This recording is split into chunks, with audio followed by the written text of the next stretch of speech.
Hi guys, इस video में हम बात करेंगे चतुर्थ श्रेणी भर्ती परीक्षा के परिणाम का इंतज़ार करने वाले अभ्यर्थियों का। उसमें भी दो धड़े बन गए हैं, दो गुट बन गए हैं। एक पीएच और स्पोर्ट्स कैटेगरी से कैंडिडेट, जिन पीएच कैंडिडेट का अभी मेडिकल चल रहा है, और एक नॉर्मल कैंडिडेट जिनका डीवी हो गया है और अभी डीवी प्रक्रिया भी चल रही है।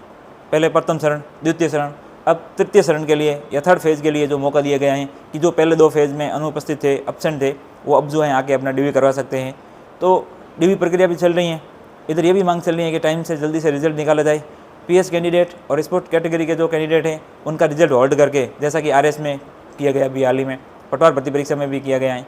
तो पीएच वालों को भी कहीं कहीं अनसिक्योरिटी है कि हमें प्रोविजनल में डाल देंगे, फिर पता नहीं हमारा रिजल्ट साल भर लेट हो जाएगा या कितना टाइम लगेगा। तो सब अपनी अपनी बातें करते हैं।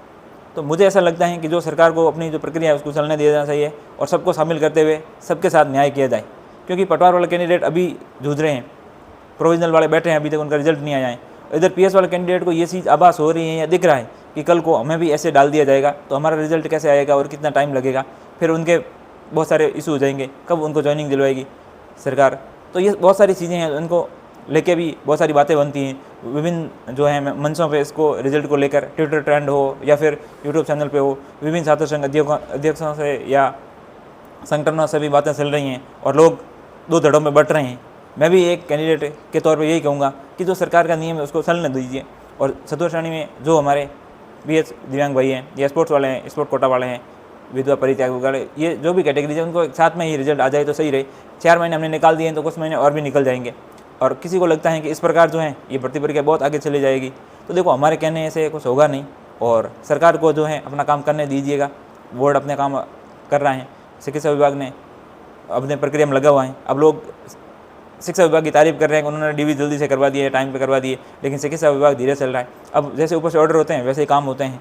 अब तो रिजल्ट तो हमें भी चाहिए, कल रिजल्ट आ जाए तो कौन मना कर रहा है कि नहीं आना चाहिए, लेकिन क्या करें, प्रक्रिया जो है वो फॉलो की जाएगी। तो आप जो हैं ये बिना किसी प्रकार का या फालतू का या प्रेशर क्रिएट मत करिए सरकार पे।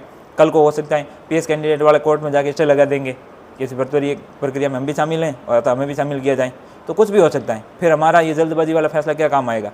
या फिर इसका उल्टा भी हो सकता है कि जो नॉर्मल कैंडिडेट वो कोर्ट में जाके कहेंगे कि हमें तो टाइम पे रिजल्ट दीजिए, हमारी प्रक्रिया तो करवाइए, पीएच कैंडिडेट को होल्ड करके, या जो भी पीसी भर्तियों के जो प्रक्रिया हो रही है।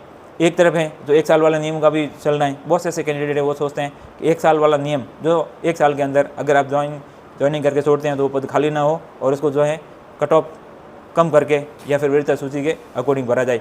तो ये भी एक नियम कानून जो है लागू हो जाए तो सही है।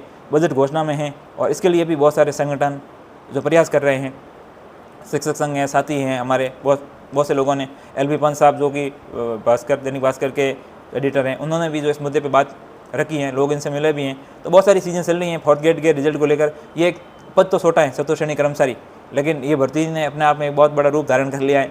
बहुत सारी चीज़ें इससे जुड़ गई हैं। तो कृपया जो प्रक्रिया चलनी है उसको चलने दीजिएगा। बेवजह सरकार पे दबाव बनाने की कोशिश की तो कोई स्टे ले लेगा, कोई कुछ कर लेगा, भर्ती करके कहीं अटक ना जाए। अब हम पुराना उदाहरण तो देते हैं, पटवार का हो या फिर आरएस का हो, कि पीएच और स्पोर्ट की सीटें होल्ड करके कर दिया जाए, तो उनकी भी इनसिक्योरिटी अपनी जगह पे है। तो सभी चीज़ों को ध्यान में रखते हुए सबके हित में अगर निर्णय आए तो हम सब उनका स्वागत करेंगे। बाकी देखो सरकार, बोर्ड, शिक्षा विभाग, चिकित्सा विभाग अपनी अपनी प्रक्रियाएँ सब कर ही रहे हैं और अंततः होगा वही जो सरकार चाहेगी। हमारे कहने से कुछ नहीं होगा। तो हम जो हैं अपनी बात इस प्रकार ही रख सकें, सबको शामिल करके, और एक सही प्रक्रिया अपनाई जाए जिसमें सबको न्याय मिले। मिलेंगे किसी ऐसे ही इन्फॉर्मेटिव वीडियो में, और आगे भी फोर्थ ग्रेड से रिलेटेड या प्रक्रिया रहेगी उस पर बात करेंगे। आप ये ज़रूर बताइए कि आप वीडियो कहाँ से देख रहे हैं और आपकी फोर्थ ग्रेड में किस कैटेगरी से कौन सी रैंक है, तो आपको कौन सा विभाग आगे चूज़ करना है, या ये भी बताइए कौन सा विभाग चूज़ कर रहा है, किस कारण, ये कारण भी आप ज़रूर बताइएगा। तो मिलेंगे किसी ऐसे वीडियो में, तब तक के लिए हमें दीजिए इजाज़त। धन्यवाद।